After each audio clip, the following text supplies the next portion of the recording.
Dans un coin de la planète où la chaîne de montagnes semble porter le ciel sur ses épaules, se trouve une terre qui échappe à toute carte. Ce n'est ni un pays, ni un paysage, ni la somme de ses écosystèmes.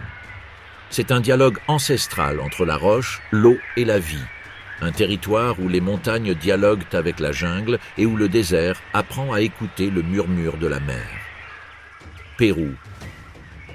Une mosaïque vivante qui s'étend des neiges éternelles aux rivières de vapeur verte, des plateaux battus par les vents, aux forêts qui palpitent comme un cœur humide. Ici, la nature ne se contente pas d'exister, elle s'impose. Les sommets sont à couper le souffle. Les vallées recèlent des histoires que nul n'a encore fini de raconter. Dans chaque ravin, dans chaque nuage qui plane au-dessus d'un sommet, on perçoit une force qui précède l'humanité. Il ne s'agit pas d'un scénario passif, c'est un atelier d'évolution. La cordillère des Andes traverse le pays comme une colonne vertébrale de pierre. Plus que de simples montagnes, elle est un rempart climatique, une source d'eau, la gardienne du temps. De leurs glaciers jaillissent des fleuves qui se jettent dans l'Amazone et de leurs flancs descendent des vents qui façonnent la vie. Ce qui se passe ici ne reste pas ici. Cela se répercute sur tout le continent. À ces altitudes, la survie exige du caractère. L'oxygène se raréfie, le froid mord la peau et le soleil brûle avec une intensité presque métallique. Seuls ceux qui apprennent à composer avec l'extrême survivent. C'est pourquoi la faune andine n'est pas fragile, elle est tenace. Parmi des rochers aux allures de dents de géant, un prédateur avance sans laisser de traces. Le puma, seigneur silencieux des Andes, se meut comme une pensée insaisissable. Ses pattes amortissent le terrain et son regard calcule des distances invisibles. Elle n'a pas besoin de rugir pour gouverner, il lui suffit d'exister. Son domaine n'a pas de frontières clairement définies. Il peut chasser sur des plateaux glacés ou descendre dans des forêts tempérées. Il ajuste sa stratégie comme un maître d'échecs. Tantôt il tend des embuscades aux vigognes, tantôt il traque les rongeurs, tantôt il suit la piste d'un cerf. Le puma ne domine pas grâce à sa taille, mais grâce à son intelligence. Tandis qu'il parcourt la terre, un autre souverain règne dans les cieux. Le condor des Andes déploie ses ailes comme pour embrasser toute la chaîne montagneuse. Il ne vole pas, il est porté par des courants d'air chaud invisibles. Pour les civilisations anciennes, c'était un messager. Pour la science, un pilier de l'écosystème. Sa mission n'est pas de chasser, mais de purifier. Là où la mort sème le chaos, le condor rétablit l'équilibre. Il consume ce que les autres ne peuvent pas et empêche la propagation des maladies. C'est un gardien qui œuvre dans l'ombre, un médecin du paysage. Cependant, même les géants sont vulnérables. Poison, destruction de leur habitat et ignorance ont tous contribué à les affaiblir. Mais des mains se dressent sur leur chemin. Des communautés comprennent que sans le condor, le ciel est incomplet. En prendre soin, c'est prendre soin de la mémoire de l'air. Plus bas encore, là où les humains ont appris à vivre avec l'altitude, vit un animal qui a marqué l'histoire des Andes, le lama. Il n'est ni sauvage, ni complètement domestiqué, c'est un compagnon. Pendant des millénaires, il a transporté des pierres, des récoltes, des rêves. Il a ouvert des chemins là où le métal ne pouvait aller. Son allure est sereine, presque philosophique. Elle résiste au vent qui lacère ses flancs et aux pentes qui semblent infranchissables. Sa laine a jadis abrité des empires et abrite encore ceux qui persévèrent dans les montagnes. Le lama n'a pas conquis les Andes, il a appris à les écouter. À ses côtés, plus petite et plus délicate, apparaît l'alpaga.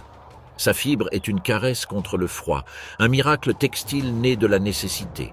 Deux races, deux styles, un même pacte avec la montagne. Akaya et Suri, des noms qui évoquent le vent ancien. Les alpagas offrent bien plus que de la chaleur. Ils sont le pilier des économies, des traditions et des identités. Chaque tonte est un rituel qui unit passé et présent, mains humaines et corps animaux en un seul battement de cœur. Dans son doux silence se cache une leçon. La coexistence est aussi une technologie. Mais s'il existe un esprit véritablement libre dans les hautes terres, c'est bien la vigogne. Sauvage, légère, presque éthérée, elle court comme si elle flottait sur le plateau. Sa laine, la plus fine du monde, fut l'objet de convoitises et faillit entraîner son extinction. Aujourd'hui, c'est un symbole de retour, un symbole que la protection peut aussi triompher. La Vigogne n'a jamais accepté la domestication. Elle vit en petits groupes familiaux, sous la protection attentive d'un mâle qui scrute l'horizon comme un livre ouvert.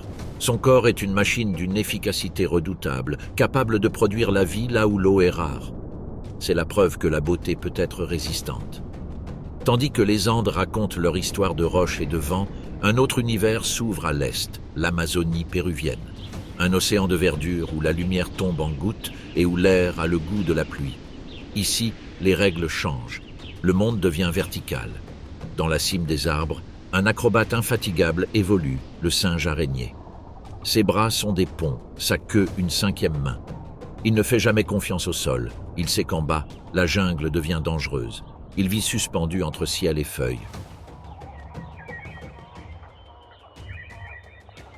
Son rôle est discret mais essentiel. En se nourrissant de fruits, il sème les forêts de demain. Chaque graine qu'il laisse tomber est la promesse d'un nouvel arbre. Sans lui, la jungle oublierait comment renaître. Plus près de l'eau, une silhouette paisible se dessine, le capybara. D'apparence sereine, il vit pourtant sous une vigilance constante. En grand groupe, il se protège des jaguars et des caïmans. Le capybara n'est pas naïf, il est grégaire. Elle passe des heures immergée, les yeux et les narines à peine visibles, telle une sentinelle debout. Elle se nourrit d'herbes et, sans le savoir, façonne les berges, entretient les sentiers et équilibre la végétation. Même la paix a une fonction écologique. Mais en Amazonie, aucun nom n'a autant de poids que celui du jaguar. Doré tacheté, il se faufile dans l'ombre et possède la morsure la plus puissante du continent. Elle ne poursuit pas, elle apparaît, elle ne menace pas, elle décide. Rien n'échappe à son adaptabilité. Il chasse sur terre comme dans l'eau, de jour comme de nuit. Il peut briser des coquillages, abattre des capybaras et affronter des caïmans. Le jaguar est l'emblème de la puissance américaine. Le protéger, c'est protéger tout ce qu'il touche. Au-dessus de son royaume ailé brille l'ara bleu et jaune, un éclair de couleur qui perce la canopée de cris métalliques. Ce n'est pas qu'un oiseau, c'est un semeur de ciel. Son bec ouvre les graines dures, son vol ouvre de nouvelles forêts. Il vit en couple, fidèle comme peu d'autres créatures. Il construit son nid dans les cavités de plantes géantes et communique grâce à un langage qui porte sur des kilomètres. Là où il y a des aras, la jungle est encore vivante. Tous ces êtres, si différents, forment une seule et même trame. Les Andes et l'Amazonie ne sont pas des mondes séparés, ce sont des chapitres d'une même histoire. L'eau issue des glaciers finit par nourrir les racines des plantes tropicales. Le vent qui souffle sur les hautes Andes finit par faire onduler les palmiers. Mais cet équilibre n'est pas éternel. La déforestation rouvre des plaies, l'exploitation minière empoisonne les rivières et l'oubli brise les traditions. Chaque perte est un mot effacé du grand livre péruvien, et un livre sans pages devient silence. Malgré tout, il y a des signes d'espoir, des communautés qui protègent les vigognes, des réserves qui prennent soin des condors, des gardes forestiers qui défendent le jaguar. L'avenir n'est pas encore écrit, il reste un choix. Le Pérou est plus qu'une destination, c'est une responsabilité partagée. Du vol immobile du condor au bond du singe araignée, de la patience du capybara au rugissement silencieux du jaguar, tout nous rappelle que la grandeur n'appartient pas aux êtres humains, elle appartient à la vie. Notre voyage s'achève pour l'instant. Les montagnes continueront de s'élever à l'aube, les rivières de se jeter dans la mer, la jungle de respirer dans la pénombre verdoyante. L'histoire ne s'arrête pas.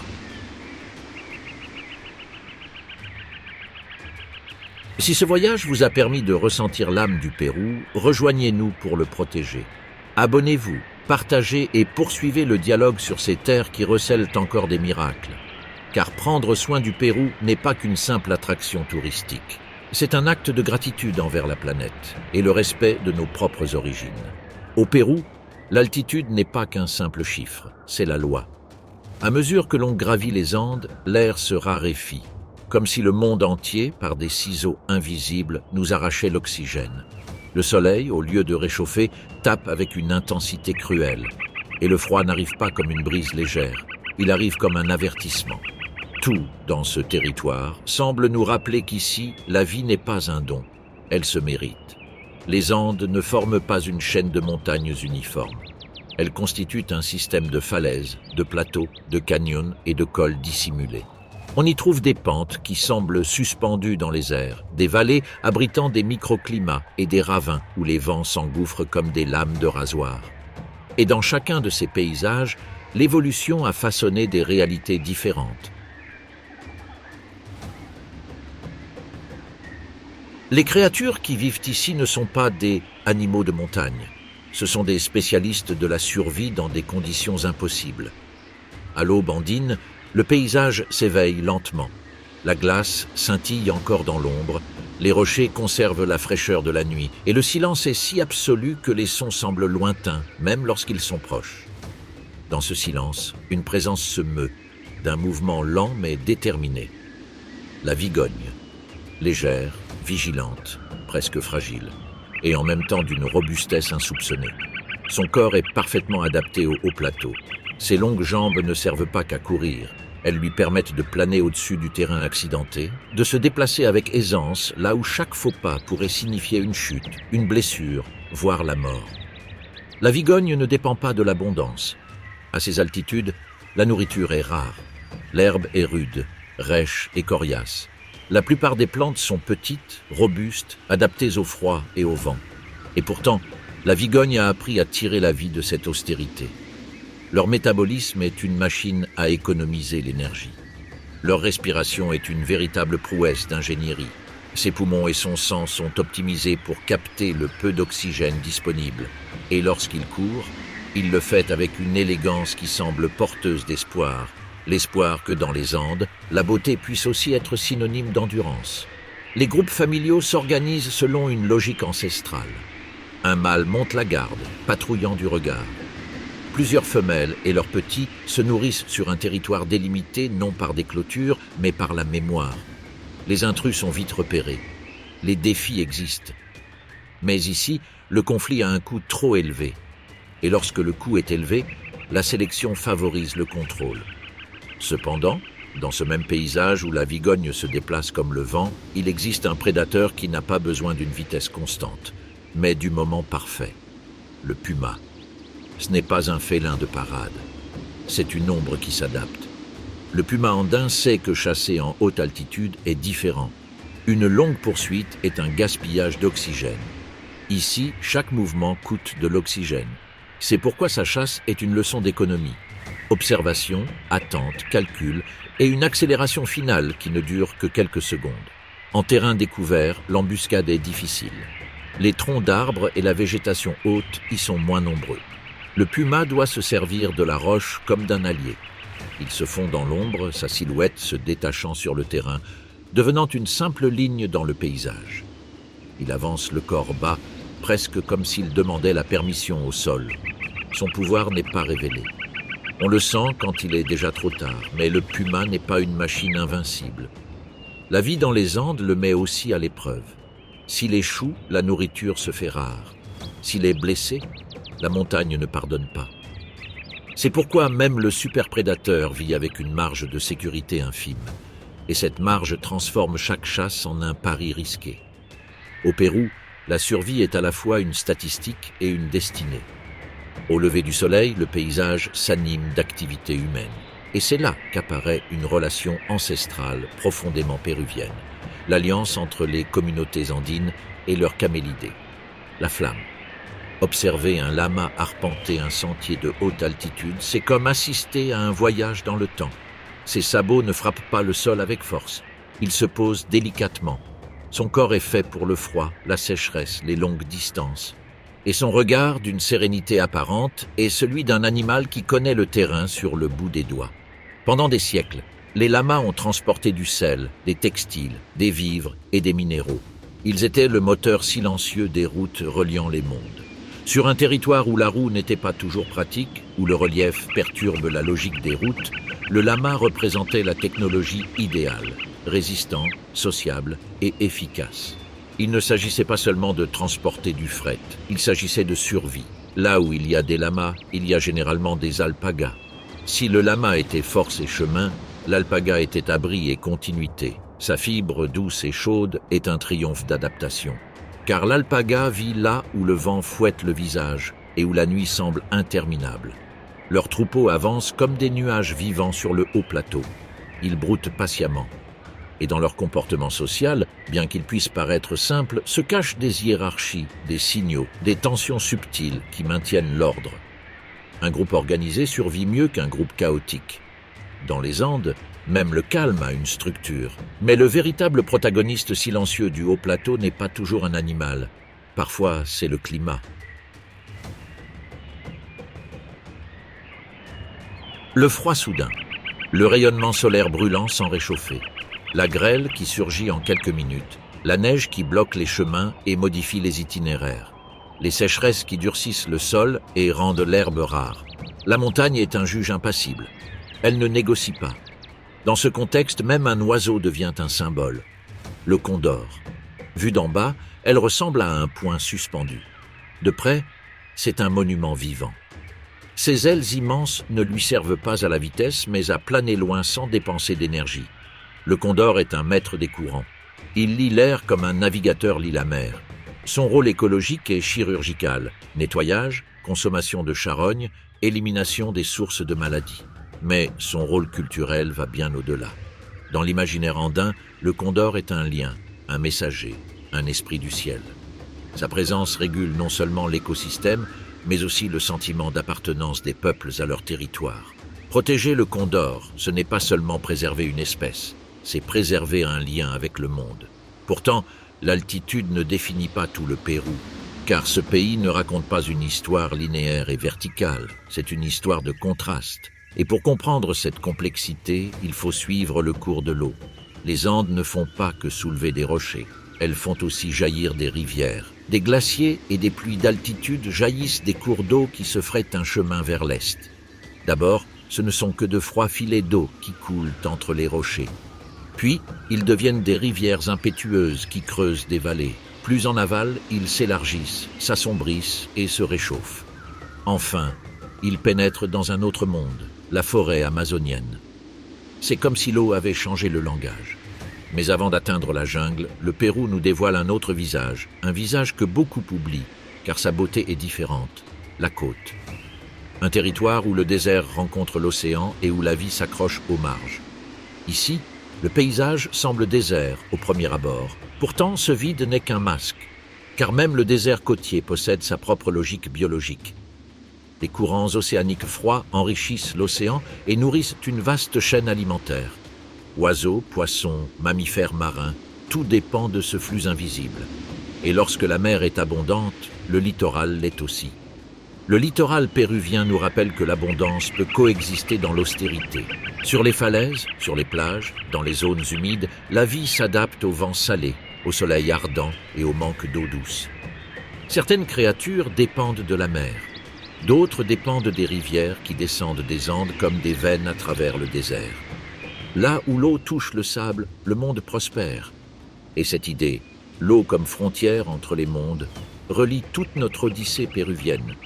Car le Pérou est précisément cela, une terre où la vie se joue à la limite, entre le froid et la chaleur, entre la roche et la feuille, entre le silence des hauts plateaux et le cri de la jungle. Maintenant, regardons à nouveau vers l'est. Les rivières qui prennent leur source dans les montagnes descendent comme des serpents d'énergie. À chaque kilomètre parcouru, l'air se transforme. Le vert apparaît d'abord par endroits, puis en murs, puis en un océan. L'humidité augmente. La lumière se filtre. Le sol n'est plus de pierre sèche, mais d'argile vivante. Nous entrons en Amazonie. En Amazonie, la survie devient verticale. Ce qui, dans les Andes, était horizon et vent, est ici ombre et hauteur. Les dangers ne viennent plus seulement de loin, mais de partout. Le sol peut abriter des prédateurs, mais la canopée aussi. Les branches sont à la fois des chemins et des frontières. Ici, se déplacer au sol peut s'avérer dangereux. C'est pourquoi de nombreuses créatures vivent là-haut. À ce moment charnière, le singe araignée devient une figure centrale, non pas comme un personnage isolé, mais comme un symbole de la jungle, un animal qui a fait de l'espace vertical son habitat. Mais nous n'entrerons pas encore pleinement dans ce monde. Pas encore. Il faut d'abord comprendre l'idée centrale qui unit toute cette histoire. Le Pérou n'est pas un pays d'écosystèmes distincts. C'est un corridor biologique, un lien entre haute altitude et humidité, entre aridité et végétation luxuriante. Et dans ce corridor, chaque espèce remplit une fonction. Les vigognes préservent l'équilibre des hautes prairies. Les pumas régulent les populations et empêchent la surcharge de l'écosystème. Les condors purifient les terres et préviennent les maladies. Les lamas et les alpagas contribuent au développement des cultures et des économies, tout en faisant partie intégrante du paysage vivant. Rien n'existe isolément. Toutefois, cet équilibre n'est pas garanti. Les glaciers reculent. Les régimes de précipitation se modifient. Des routes sont construites dans de nouvelles directions. Les feux de forêt atteignent des zones qu'ils n'atteignaient pas auparavant. Et lorsque le climat devient plus instable, les montagnes réagissent violemment. La question n'est pas de savoir si le Pérou va changer. La question est de savoir qui sera capable de s'adapter le plus rapidement. Et c'est dans cette question que réside le véritable enjeu dramatique de ce documentaire. Car les Andes ne sont pas seulement un lieu à admirer. Elles sont une source d'eau qui alimente la côte et la forêt tropicale. Elles constituent une barrière qui définit les climats. Elles sont la mémoire de la planète. Quand les Andes changent, tout change. Le changement ne se produit pas d'un coup. On le ressent d'abord dans l'air. À mesure que les rivières descendant des Andes s'élargissent, le vent devient plus humide. Le parfum de la terre s'intensifie. Les feuilles se multiplient jusqu'à couvrir l'horizon et la lumière cesse de tomber en ligne droite, se transformant en une poussière dorée qui flotte entre les branches. Nous sommes entrés dans l'Amazonie péruvienne. Ici, le monde n'est plus horizontal, il est vertical. La vie ne s'organise pas sur le sol, mais à des niveaux invisibles. Racines, troncs, lianes, canopées, et une canopée qui semble toucher les nuages. Chaque niveau est un monde à part, avec ses propres règles, ses propres dangers et ses propres habitants. Le sol n'est que le premier chapitre. La véritable histoire se déroule au-dessus. Parmi ces hauteurs évolue l'un des architectes secrets de la jungle, le singe araignée. Ses longs bras semblent faits de caoutchouc vivant. Sa queue préhensile lui sert de main supplémentaire, capable de supporter tout son poids tandis qu'il explore le vide. Pour lui, l'abîme n'est pas une menace. C'est un chemin. Le singe araignée descend rarement au sol. Il n'en a pas besoin. Dans la cime des arbres, il trouve nourriture, abri et des sentiers qui relient les arbres comme des villes suspendues. Il se déplace avec une élégance presque mathématique, calculant des distances qui nous seraient impossibles. Chaque saut est un pari précis, chaque branche un pont temporaire. Leur régime alimentaire est principalement composé de fruits, et derrière cette simple préférence se cache un rôle fondamental. En mangeant et en se déplaçant, ils disséminent des graines à des kilomètres de leur origine. L'avenir de la forêt tropicale dépend de ces jardiniers involontaires qui sèment sans le savoir. Sans les singes araignées, beaucoup d'arbres n'auraient pas d'avenir. La vie sociale de ces primates est complexe. Ils vivent en grands groupes qui se séparent et se réunissent en fonction de la disponibilité de la nourriture. Ils se reconnaissent grâce à des voix, des gestes et des regards que nous commençons à peine à comprendre. Ce ne sont pas des individus isolés, ils forment un réseau vivant. Mais l'Amazonie n'est pas un havre de paix. La canopée qu'elle protège dissimule aussi des dangers. Sous ses branches se meuvent serpents, rapaces et félins silencieux. Une erreur d'appréciation peut être fatale. Et ici, une chute n'est pas un simple accident. C'est pénétrer sur le territoire d'autres prédateurs. C'est un autre pays. Un pays aux lois plus sévères. Près des rivières, un autre protagoniste fait son apparition, le capybara. Vu de loin, il semble un animal calme, presque insouciant. Mais son calme est stratégique. Il vit toujours en alerte, toujours connecté au groupe. Le capybara sait que la paix individuelle est fragile. La véritable sécurité est collective. Il passe des heures immergé, seuls ses yeux et son nez émergeant de l'eau. Le fleuve est son refuge et sa frontière. Là, il peut échapper aux jaguars, aux anacondas, à toute menace qui règne sur les rives. Son corps massif devient agile dans l'eau. Ce qui est une lenteur sur terre est un avantage sur la rivière. Il se nourrit d'herbes et de plantes aquatiques, et ce faisant, il maintient la propreté des lisières de l'écosystème. À l'instar des vigognes des hauts plateaux, le capybara façonne inconsciemment son environnement. Là où il broute, d'autres espèces trouvent leur place. Même la créature la plus paisible possède un pouvoir écologique. Autour d'eux, l'air se remplit d'éclairs bleus et jaunes. Les aras fendent le ciel comme des drapeaux vivants.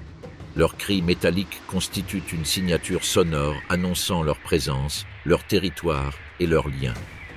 Ils volent presque toujours par paires, des paires qui durent toute une vie. L'ara n'est pas qu'un simple ornement de la forêt tropicale. Grâce à son bec, il casse des graines extrêmement dures que peu d'animaux parviennent à ouvrir. En se nourrissant, il crée des opportunités pour d'autres espèces et en volant, il disperse les éléments nécessaires à la régénération de la forêt. Sa beauté a une fonction, sa couleur a un but. Dans les creux d'arbres géants, ils construisent des nids qui ressemblent à des forteresses. Là, ils élèvent leurs petits avec un dévouement presque humain. La canopée devient un quartier de voix où chaque couple reconnaît l'autre au timbre de son cri. La jungle est aussi un réseau de familles, mais aucun son n'est aussi respecté que le silence qui précède le jaguar. Il n'a pas besoin de se présenter. La forêt l'annonce silencieusement. Le jaguar est le summum de cette architecture vivante. Son corps musclé semble fait pour évoluer simultanément parmi les racines et dans l'eau. Contrairement aux autres félins, il n'a pas peur de se mouiller.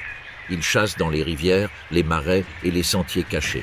Là où d'autres hésitent, il avance. Sa morsure est légendaire. Elle ne s'attaque pas au cou, elle brise les crânes, les carapaces et les armures. Elle peut terrasser les capybaras, affronter les caïmans et surprendre les tapirs. En sa présence, toute la jungle revoit ses mouvements. Le jaguar ne chasse pas les écosystèmes, il les organise. Pour de nombreuses cultures amazoniennes, il est plus qu'un animal. C'est un esprit, un gardien, un symbole de pouvoir ancestral. Son image apparaît sur des céramiques, dans des mythes, dans des récits qui expliquent l'origine des fleuves. Perdre le jaguar, ce serait comme perdre une langue entière. Cependant, son royaume se réduit comme peau de chagrin. La déforestation laisse des cicatrices béantes là où s'étendaient jadis des labyrinthes verdoyants. Les routes amènent chasseurs, bétail et conflits que le jaguar n'a jamais connus. Le problème n'est pas la jungle, c'est la rapidité du changement. Le singe araignée souffre lui aussi. Lorsque les arbres tombent, son monde vertical s'effondre. Contraint de descendre au sol, il devient vulnérable aux chiens, aux pièges et aux balles. Son taux de reproduction est lent, chaque disparition est un crève-cœur. La forêt tropicale ne se régénère pas au rythme des tronçonneuses. Les aras sont confrontés à une autre tentation, le marché noir. Leur intelligence et leurs couleurs éclatantes en font des trophées vivants. Chaque oiseau capturé est une perte immense pour la mémoire de la forêt. Un ciel sans aras est un ciel malade. Et pourtant, l'Amazonie perdure. Dans les zones protégées, les jaguars laissent à nouveau leurs traces. Les capybaras continuent de marquer les lisières de la forêt. Les singes araignées tracent de nouveaux sentiers sur les jeunes arbres. La jungle ne se laisse pas faire, leur patience est plus vieille que nos villes. Mais l'Amazonie péruvienne n'est pas un monde isolé du reste du pays. Elle dépend des eaux qui descendent des Andes, des nuages qui prennent naissance dans le Pacifique, des décisions prises à des milliers de kilomètres de là. Le Pérou est un seul organisme aux multiples visages. À chaque retrait d'un glacier, les rivières changent de cours. À chaque déforestation, le climat local se modifie. Ce qui se passe en haute altitude affecte les plaines, et ce qui se passe dans la forêt tropicale se traduit en pluie dans les montagnes. Tout est relié par des liens invisibles. Dans cette troisième partie, nous avons franchi le seuil du cœur vert du pays. Nous avons vu comment la vie s'organise en strates imbriquées, comment chaque espèce y contribue et comment l'équilibre repose sur des détails fragiles. Mais il reste un point essentiel à comprendre, la relation entre ces mondes et les êtres humains. Le Pérou n'est pas qu'une carte de montagnes et de rivières. C'est un territoire où la nature et la mémoire humaine ont appris à coexister depuis des millénaires. Avant même les routes, les frontières et les villes de béton, il existait déjà des sentiers invisibles tracés par les vigognes, les pumas, les troupeaux de lamas et les peuples qui comprenaient que la terre n'était pas une propriété, mais un membre de leur famille. Ici, la culture est née du climat. L'identité est née du paysage. Dans les Andes, chaque communauté reflète son environnement. Les maisons sont orientées vers les vallées pour observer le mouvement des nuages. Les cultures sont plantées en fonction de l'altitude et de la température. et les animaux ne sont pas de simples ressources. Ils font partie intégrante d'une économie circulaire qui perdure depuis des siècles. Le lama transportait ce que les humains ne pouvaient pas. L'alpaga abritait ce que le vent voulait emporter. L'élevage en haute altitude dans les Andes n'est pas une improvisation. C'est une science lente, fondée sur l'observation. Les éleveurs savent reconnaître la santé des pâturages à leur couleur, l'arrivée du gel à l'odeur dans l'air et la proximité d'un orage au vol agité des oiseaux. Ce savoir ne s'écrit pas, il s'acquiert par l'expérience. Pendant des générations, les troupeaux de lamas et d'alpagas ont façonné le paysage autant que les rivières. Leurs sabots ont tracé des sentiers, leurs excréments ont fertilisé les sols pauvres et leur présence a maintenu l'équilibre des zones humides. Le lien était si étroit qu'il était impossible de dissocier nature et culture. L'animal n'était pas au service. Il faisait partie intégrante du système. Mais le XXe siècle a apporté un autre langage. L'exploitation minière industrielle a pénétré des montagnes autrefois sacrées. Des routes rectilignes ont coupé les sentiers des vigognes. Des villes ont surgi là où l'eau était rare. Le progrès est arrivé rapidement et souvent sans prévenir. Et le paysage commença à réagir. Les glaciers reculèrent comme de vieux vieillards épuisés. Les sources devinrent irrégulières. Certaines communautés durent grimper plus haut pour trouver des pâturages, tandis que les pumas s'approchaient des enclos en quête de proies faciles. Lorsque l'équilibre est rompu, personne ne gagne complètement. Face à cette tension, de nouvelles formes de coexistence ont émergé. Dans plusieurs régions de haute altitude andine, une pratique ancestrale a été remise au goût du jour, la tonte collective des vigognes. Les animaux sont soigneusement entourés, la fibre est extraite sans leur faire de mal, puis ils sont relâchés dans la nature. La conservation n'est plus une question d'interdiction, elle est devenue une opportunité partagée. Ce modèle a démontré une chose essentielle, la protection de la faune sauvage peut contribuer au bien-être humain. La laine de Vigogne, l'une des plus précieuses au monde, a permis de financer des écoles, des dispensaires et des projets locaux. L'animal, autrefois victime du braconnage, est devenu un atout économique. Le respect a trouvé un nouveau langage. Le condor fait également son apparition dans cette histoire. Pendant des années, il a été persécuté par peur ou par ignorance. Certains le considéraient comme une menace pour le bétail, d'autres comme un simple trophée. Mais des programmes éducatifs ont révélé son véritable rôle. Sans condor, les montagnes deviennent des foyers de maladies. Prendre soin du charognard, c'est prendre soin du berger. Dans les communautés andines, les enfants commencèrent à dessiner le condor non plus comme un monstre, mais comme un gardien du ciel. Les anciens évoquaient des légendes où l'oiseau était un pont entre les mondes. Peu à peu, la perception changea. La culture peut guérir les blessures causées par les préjugés. Pendant ce temps, à l'Est, l'Amazonie vivait sa propre rencontre avec l'humanité. Depuis des millénaires, les peuples autochtones habitent une forêt qui semble indéchiffrable aux autres. Ils savent que chaque arbre a un nom et chaque rivière son humeur propre. Pour eux, le jaguar n'est pas un ennemi, c'est un voisin puissant dont ils sollicitent la permission. Dans la jungle, la frontière entre nature et société est plus floue. Des fermes s'épanouissent au milieu d'arbres géants, les rivières servent à la fois de route et de garde-manger. Et les mythes expliquent ce que la science commence à peine à comprendre. L'Amazonie n'est pas vide, elle regorge d'histoires vivantes. Mais les pressions extérieures ont changé la règle. L'exploitation forestière illégale a creusé des plaies béantes dans un territoire qui avait toujours été sinueux. L'extraction de l'or a pollué les rivières au mercure. Les routes ont rapproché les marchés, mais ont aussi engendré des conflits. Le jaguar, sans le savoir, a commencé à croiser des vaches au lieu de capybaras. Et lorsqu'un félin tue du bétail, la patience humaine s'épuise. Cependant, même dans ce cas de figure, des ponts ont émergé. Certaines communautés ont mis en place des enclos nocturnes pour protéger les animaux et prévenir les représailles contre les jaguars. D'autres ont promu un tourisme responsable axé sur la faune sauvage, où l'observation d'un ara en liberté est plus gratifiante que sa vente en cage. L'économie a commencé à tirer des leçons de la forêt. Le singe araignée est devenu un ambassadeur inattendu. Les scientifiques ont démontré que, sans lui, la régénération de la canopée s'affaiblit. Les communautés ont compris que protéger les primates, c'est protéger la fertilité future de leur propre culture. La science expliquée en langage courant. Le capybara, avec son calme presque philosophique, a lui aussi révélé des secrets. Dans les zones humides bien préservées, sa présence réduit les incendies, régule la végétation et attire les oiseaux qui disséminent les graines. Un rongeur géant s'est ainsi révélé être un ingénieur écologique. La nature est plus efficace que n'importe quel plan urbain. La côte péruvienne a ajouté un nouveau chapitre. Bien que beaucoup l'imaginent comme un désert, il s'agit d'un corridor vital où l'océan froid alimente l'une des plus grandes productivités marines de la planète. Les pêcheurs artisanaux ont appris à lire les courants comme les bergers lisent les nuages.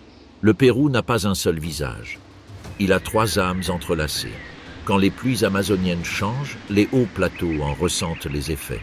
Quand les glaciers reculent, la côte s'assèche. Quand la mer se réchauffe, les vallées s'appauvrissent. Le pays tout entier est un système de navires communicants. C'est pourquoi la conservation a cessé d'être une simple question écologique. Elle est devenue un enjeu de sécurité hydrique, d'identité culturelle et d'économie réelle. Les mères parlent de bassins versants, les jeunes de biodiversité et les grands-parents de mémoire. La langue du territoire s'est diversifiée. Malgré tout, les tensions persistent. Certains ne voient dans la forêt tropicale que du bois, dans les montagnes que des minéraux et dans le fleuve que de l'énergie. D'autres, en revanche, comprennent que chaque ressource extraite a un coût invisible. Le débat ne porte pas sur le passé et l'avenir, mais sur le court-termisme et la continuité. Au milieu de ce débat, le puma continue d'errer dans les ravins, indifférent aux querelles. Le condor poursuit le nettoyage des dégâts causés par les autres. Le jaguar trace de ses empreintes une carte qu'aucun ingénieur n'a jamais dessinée. Les animaux n'ont pas d'opinion, mais ils réagissent. Les récents incendies en Amazonie ont mis en évidence la fragilité de cet écosystème. À mesure que les flammes progressent, le singe araignée perd son axe de déplacement aérien, les aras se retrouvent sans nid et le capybara se réfugie sur des berges de plus en plus étroites. La fumée ne fait pas de distinction entre les idéologies. Cependant, des brigades communautaires, des gardes forestiers bénévoles et des scientifiques travaillant aux côtés des anciens de la région ont également vu le jour. La tragédie a révélé un réseau de personnes prêtes à défendre ce qui leur est cher. L'espoir naît souvent de la crise. Le Pérou du XXIe siècle se trouve à la croisée des chemins. Vous pouvez répéter l'histoire d'autres lieux où les richesses naturelles ont été épuisées en quelques décennies, ou vous pouvez inventer votre propre voie où développement et paysage peuvent dialoguer. Ce n'est pas un dilemme technique, c'est un dilemme éthique. Les nouvelles générations semblent l'avoir compris. Dans les universités de Cusco et de Pucallpa, des jeunes étudient les jaguars à l'aide de pièges photographiques. À Ayacucho, des zones humides sont restaurées pour les vigognes. Sur la côte, des zones humides sont protégées pour les oiseaux migrateurs. L'avenir commence à prendre racine. Cette 4e partie ne se contente pas de parler des problèmes. Il est question de rencontres possibles entre l'homme et le territoire. De l'idée que le Pérou n'est pas une ressource, mais une maison complexe où chaque pièce dépend des autres. La montagne, la jungle et la mer se regardent droit dans les yeux. Nous avons vu comment les communautés peuvent être des gardiennes, comment la science peut écouter, comment l'économie peut apprendre à ralentir. Mais un dernier coup d'œil s'impose, en regardant vers l'avenir. Au Pérou, le climat n'est pas un simple décor, c'est un protagoniste qui s'exprime avec son propre accent. Depuis des temps immémoriaux, les peuples andins savent que le ciel n'obéit pas aux calendriers humains. Les pluies arrivent quand elles le veulent, le gel choisit ses nuits et les rivières, qui semblent calmes en hiver, peuvent se déchaîner en quelques heures. Ici, le temps ne se mesure pas avec des horloges. Il se mesure avec les nuages. Le changement climatique s'est invité dans ce débat comme un invité indésirable. Les glaciers, qui pendant des siècles ont constitué de silencieux réservoirs d'eau, reculent à un rythme qui étonne même les scientifiques les plus prudents. Chaque mètre de glace perdu est un fichier effacé. Chaque nouvelle brèche est une question sans réponse. Dans la Cordillère Blanche, les anciens montrent du doigt les sommets qui, jadis, brillaient toute l'année. Aujourd'hui, ils restent dénudés pendant des mois. Là où s'étendait jadis un manteau de neige éternelle, il ne reste plus que des roches sombres, cicatrices d'une fonte accélérée. Le condor continue de voler, mais le paysage sous ses ailes a changé. Les bergers remarquent des changements subtils, les alpagas recherchent l'ombre là où ils n'en avaient pas besoin auparavant. Les vigognes descendent à des altitudes inhabituelles. Les bofdals, ces oasis d'altitude qui abritent la vie, s'assèchent plus tôt. L'eau devint un animal insaisissable. En Amazonie, le climat écrit lui aussi un nouveau chapitre. Les saisons sont devenues moins prévisibles. Les crues fluviales arrivent tardivement ou avec une force excessive. Certaines années, la forêt tropicale semble retenir son souffle. D'autres années, elle déborde comme un géant indompté. Le jaguar apprend un autre scénario. Le capybara répète des itinéraires alternatifs. Les scientifiques parlent de événements extrêmes. Les populations locales parlent de phénomènes célestes étranges. Ils décrivent tous deux la même chose, mais dans des langages différents. Une sécheresse prolongée affaiblit les arbres géants. Des pluies torrentielles érodent les sols fragiles. Et entre ces deux extrêmes, la vie tente de s'adapter. Le singe araignée, qui dépend de la canopée continue, est l'un des premiers à ressentir ces changements. Lorsque les jeunes arbres ne remplacent pas les vieux, son réseau de transport aérien est interrompu. Un saut autrefois anodin devient risqué. La géographie de la peur s'étend. L'ara bleu et jaune, oiseau migrateur, trouve moins de fruits dans certains corridors. Il doit parcourir de plus longues distances, dépenser plus d'énergie et rivaliser avec d'autres espèces qui ont également perdu leur refuge. Le ciel est rempli de trajectoires plus longues. Même la mer, si loin des Andes, joue un rôle dans cette histoire. Le phénomène El Niño, bien connu sur la côte péruvienne, se manifeste avec une intensité accrue. Lorsque les eaux se réchauffent, les poissons modifient leurs routes migratoires et les pêcheurs se retrouvent en difficulté. La côte, les montagnes et la jungle sont reliées par des fils invisibles.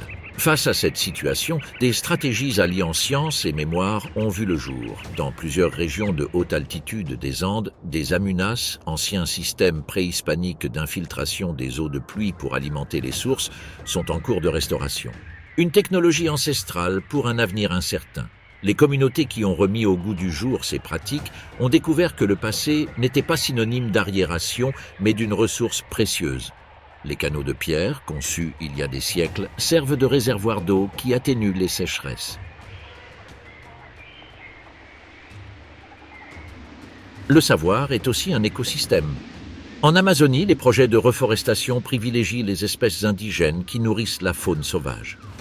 Il ne s'agit pas seulement de planter des arbres, mais de recréer des liens, des fruits pour les singes, des sites de nidification pour les aras, de l'ombre pour les rivières. Une forêt n'est pas une somme de troncs d'arbres. C'est un réseau de volonté biologique. Le jaguar est devenu un symbole de prospérité. Son retour indique que l'écosystème retrouve sa complexité. Sa présence exige des proies, des corridors et la tranquillité. Le protéger, c'est protéger l'ensemble de l'écosystème. Un seul félin peut mesurer la superficie d'un pays, mais ce climat engendre aussi des conflits. En période de pénurie d'eau, les cultures entrent en concurrence avec les zones humides. Lorsque les pluies détruisent les routes, les populations recherchent de nouvelles sources de revenus et la pression sur la faune sauvage s'accroît. L'équilibre social est aussi fragile que l'équilibre écologique. La crise n'est pas seulement naturelle, elle est humaine. Certaines villes andines recommencent à considérer les montagnes comme des alliés. Des incitations financières sont offertes pour la conservation des prairies qui retiennent l'humidité et les forêts indigènes qui régulent les cours d'eau sont protégées. L'économie apprend à regarder vers le haut. Dans les vallées interandines, le puma observe ces transformations depuis son silence ancestral. Des clôtures agricoles limitent son territoire, mais des initiatives visant à réduire les rencontres dangereuses se multiplient. Chiens de garde, enclos renforcés, juste indemnisation. Vivre ensemble cesse d'être un slogan et devient une pratique quotidienne. Le condor, qui se nourrit de charognes, perçoit indirectement les variations climatiques. La diminution du cheptel due à la sécheresse entraîne une raréfaction de la nourriture. Son vol majestueux sert également de baromètre de l'économie rurale. Rien ne vole isolément. Dans la forêt tropicale de plaine, le capybara se réfugie dans des marécages qui se réduisent comme peau de chagrin. Les caïmans concentrent leur chasse dans des étendues d'eau de plus en plus petites. Les tensions entre les espèces s'accroissent au même rythme que la température. La chaleur a des conséquences morales. Malgré tout, le Pérou fait preuve d'une capacité d'adaptation exceptionnelle. Les communautés amazoniennes diversifient leurs exploitations agricoles avec des cultures résistantes. Les agriculteurs andins cultivent des variétés anciennes de pommes de terre qui tolèrent les gelées imprévisibles. La diversité est une assurance vie.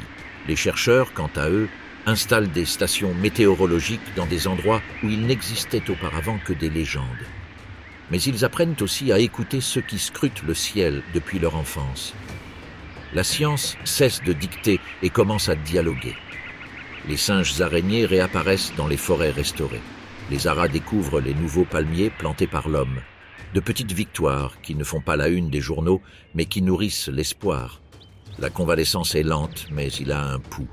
Cependant, les défis se multiplient plus vite que les victoires. La fonte des glaciers menace des villes entières qui dépendent de cette eau pour l'eau potable et l'agriculture. La forêt amazonienne, si elle se dégrade trop, pourrait cesser de produire ses propres précipitations. Le Pérou pourrait perdre son usine de nuages. C'est pourquoi le débat n'est plus seulement environnemental, il est stratégique.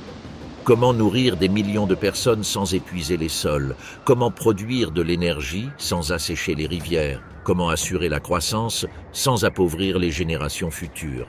Des questions qui pèsent comme des montagnes. Des solutions commencent à se concrétiser sur certains territoires. À Cusco, des corridors biologiques relient des aires protégées.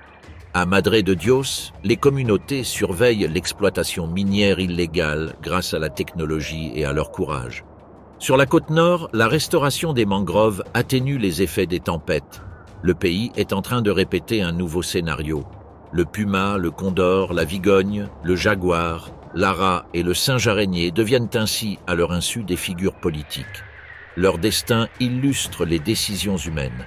Chaque espèce est un vote du paysage. Le climat continuera d'évoluer, qu'on le veuille ou non. La question est de savoir si le Pérou changera avec intelligence ou par peur. Saura-t-il écouter ses rivières comme on écoute la sagesse d'un ancien ou les traitera-t-il comme de simples tuyaux? L'avenir a la forme d'un bassin. Cette 5e partie n'est pas une fin, c'est une transition. Nous avons constaté comment le changement climatique bouleverse les trajectoires, comment la faune sauvage réagit et comment les communautés inventent des solutions. Mais il nous faut encore considérer la situation dans son ensemble. Les vastes aires protégées, les efforts internationaux, les réussites et les menaces persistantes. Le Pérou ne s'arrête pas à ses frontières. Il ne commence pas non plus là. Ce qui se passe dans un lac d'altitude peut se faire sentir des semaines plus tard dans un port du Pacifique. Un arbre abattu en Amazonie peut modifier un nuage qui nourrira une vallée côtière. Ce pays fonctionne comme un organisme où chaque organe dépend des autres. Comprendre cela a été la grande leçon du siècle.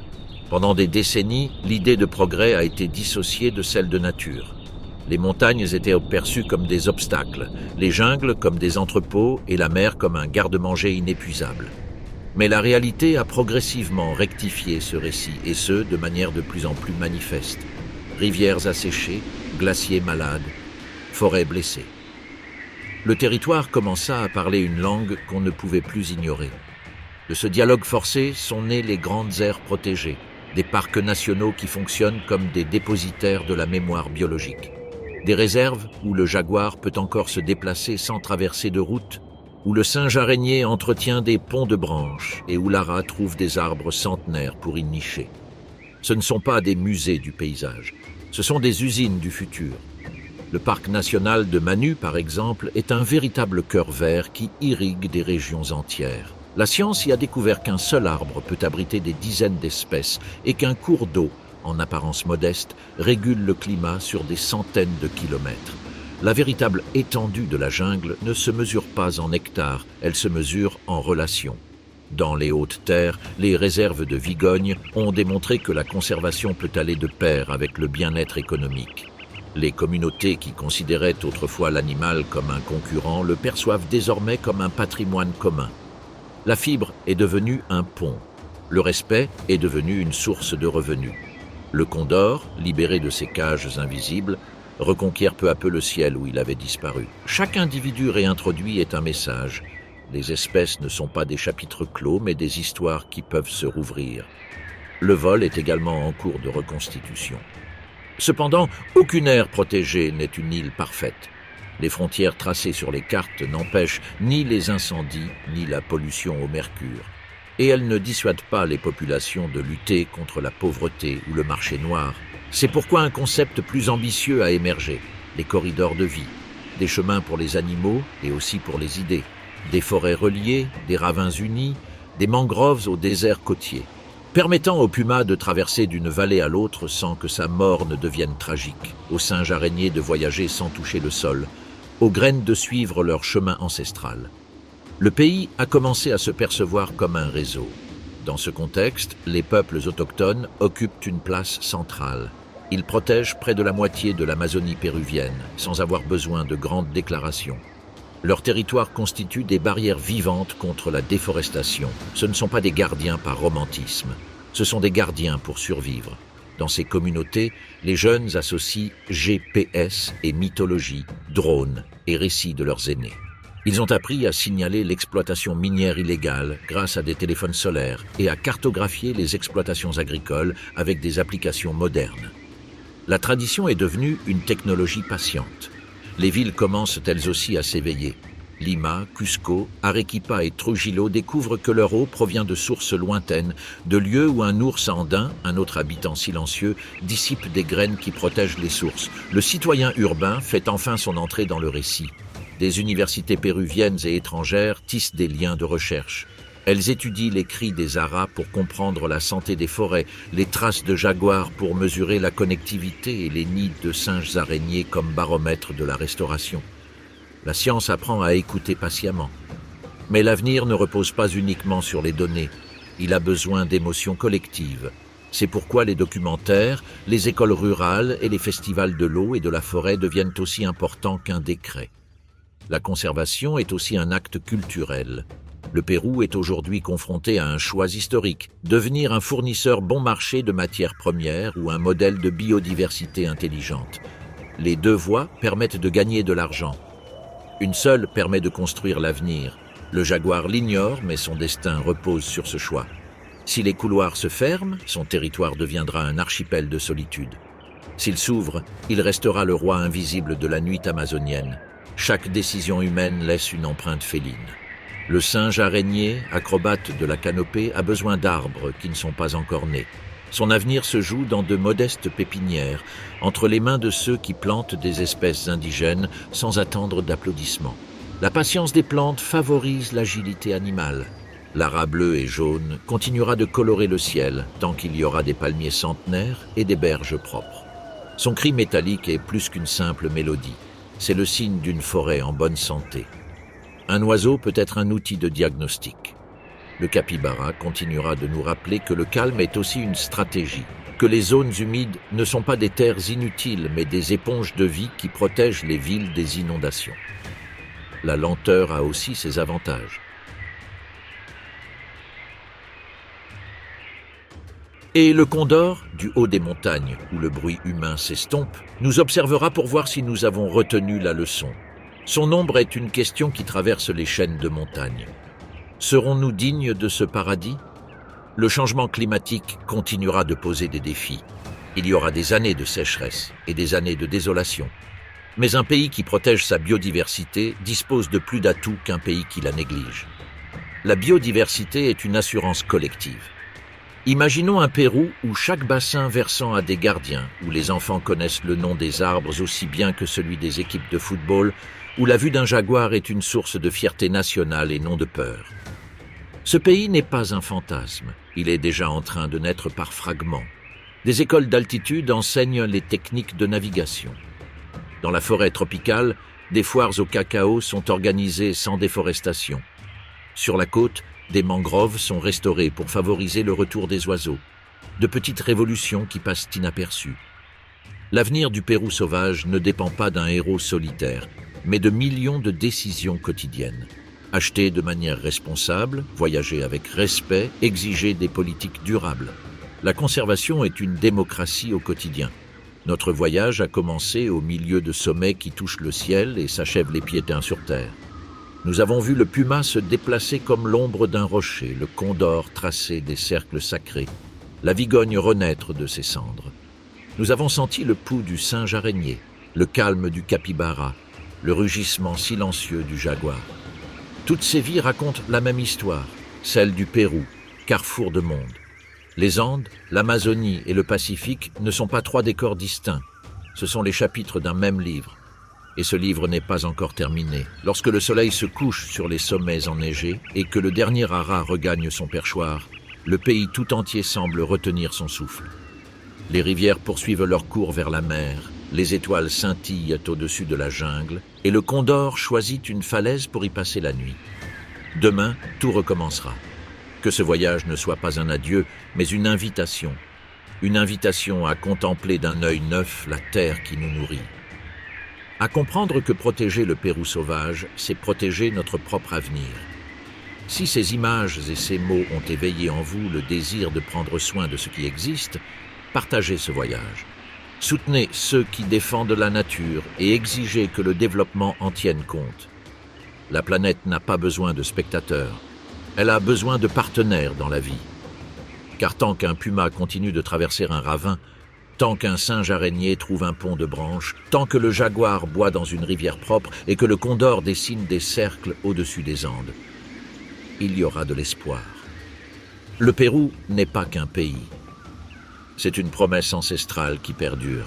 Et son histoire, à l'image de cette forêt, se poursuit.